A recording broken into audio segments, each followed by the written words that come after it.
Good morning all. I am Dr. Satyabama, Assistant Professor, Faculty of Management, SRM Institute of Science and Technology, Ramapuram. Today my class I am going to discuss on net present value method of capital budgeting. Before going to the broad classification of this capital budgeting, first we will see the meaning for capital budgeting. What is the meaning for capital budgeting? It's the practice of making investment decisions in capital expenditure such as land, machinery, building, these and all coming under this capital expenditure. It's the practice of making investment decisions. Coming to the capital budgeting methods, there are two broad classification. First one, non-discounting methods. Another one, discounted cash flow methods. Under non-discounted methods, accounting rate of return and payback period method will come under non-discounted methods. Then discounted cash flow methods, there are three methods. Net present value method, internal rate of return, profitability index. So altogether, capital budgeting method, there are five methods. Accounting rate of return and payback period method already discussed in previous classes. So today's class we are going to discuss on NPV method. So the meaning for NPV is a financial metrics used in capital budgeting and investment planning. It represents the code word for NPV is the difference between present value of cash inflows and the present value of cash outflows over a period of time. This is what the code word, you have to keep it in your mind. Whenever the question is asked about NPV, what do you mean by NPV?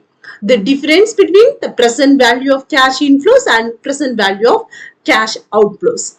So NPV takes into account the time value of money because we need to find out the present value. The time value of money is one of the factors we are going to discuss, allowing for the comparison of future cash flows to their present value.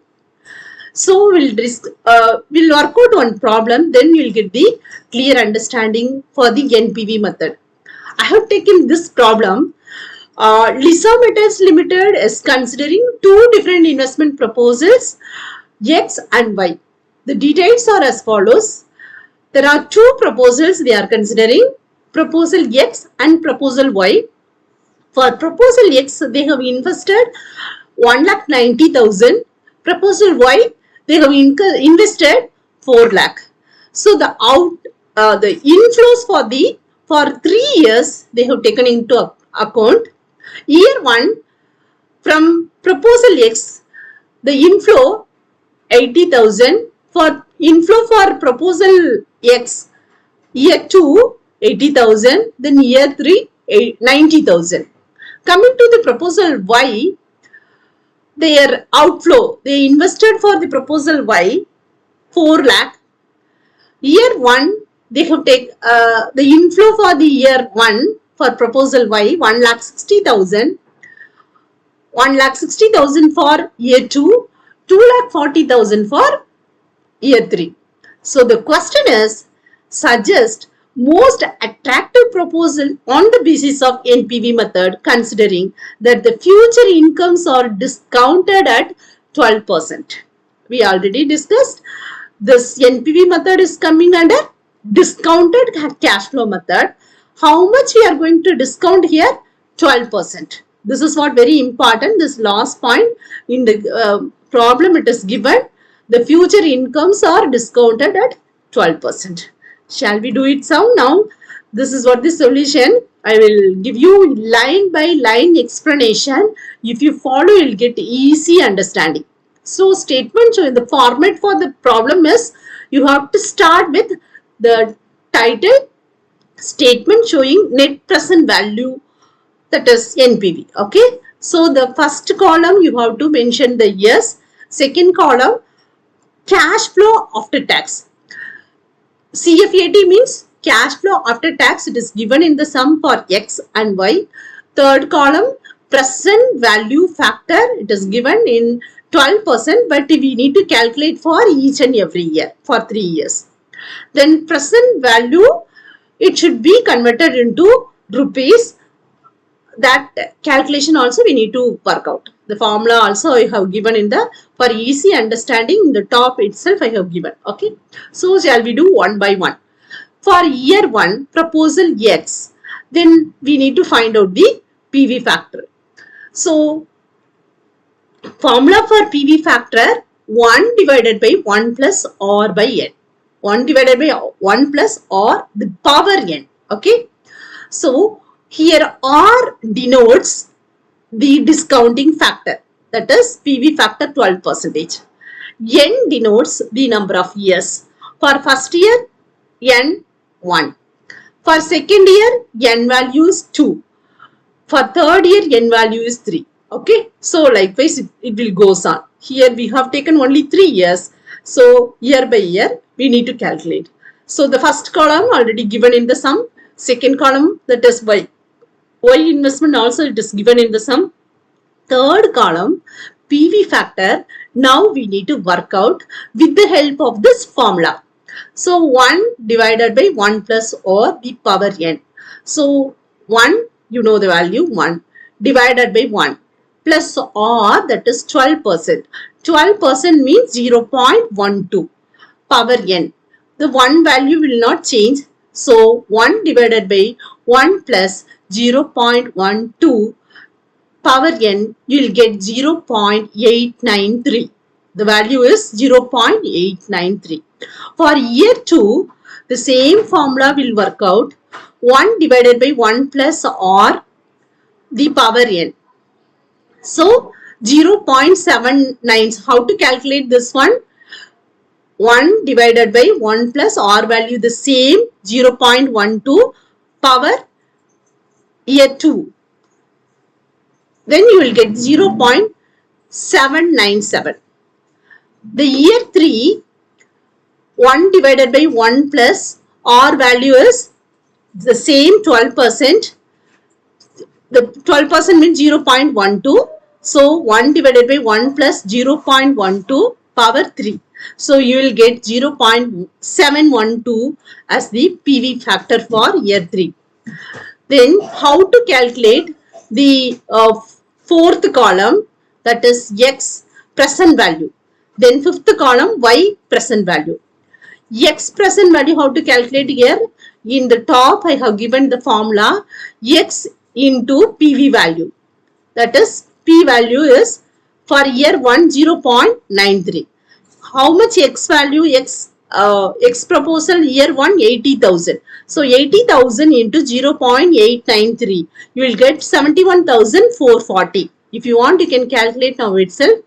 80,000 into 0.893, you will get 71,440. Then year 2, 80,000 into 0.797, that is year 2, already we got 12%, that is PV factor value already we calculated. We got for year 2 0.797. So 80,000 into 0.797 will get 63,760. Then year 3 90,000 into 0.712 will get 64,000, 0.80. This is what the value for X proposal. Then coming to Y, proposal Y value already given. Y proposals for year 1, 2, 3 years it is given. First year 1,60,000. The PV factor, discounting factor same for X and Y. So the same value we are going to apply for Y proposal also. So 1,60,000 into 0.893. You will get 1,42,880. For year 2 also 1,60,000. They are getting the cash inflow. PV factor 0.797. You will get 1,27,520. For year 3, 2,40,000 into 0.712, you will get 1,70,880 as a Y value for year 3. So now the working out the problem is over.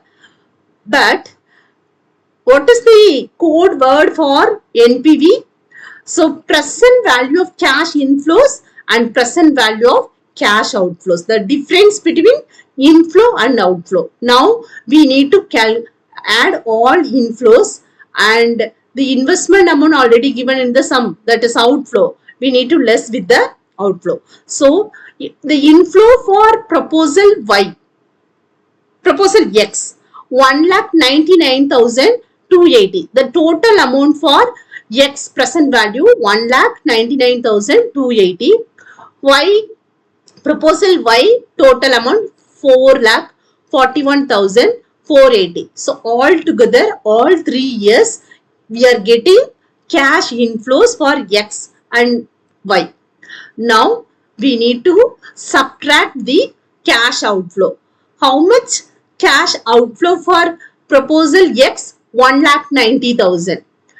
For proposal Y, 4 lakh. So coming to the proposal X, 1,99,280 inflow minus 1,90,000 outflow, you will get 9,280 as a net present value for proposal X. Coming to the proposal Y, we'll subtract inflow minus outflow. Inflow 4,41,480 minus 4 lakh outflow. We'll get 41,280 as a NPV. Students, now you can see which proposal is having maximum score, maximum present value. So factor proposal Y, we are having maximum value, that is 41,280 as a maximum value. So coming to the analysis and interpretation, once we calculate the sum, it is not over. We need to interpret the sum with the help of the answer. So here NPV is more, that is 41,280 for proposal Y. Therefore, proposal Y should be selected. I hope you all understood with the problem. This is the way we need to calculate the net present value method. So whenever the problem is given for two proposals, so we need to compare with the proposal one, here X and Y. So which one is giving more proposal should be selected, then only we'll get the company will get the profit. So I hope you all understood with the problem. Thank you one and all. Thank you.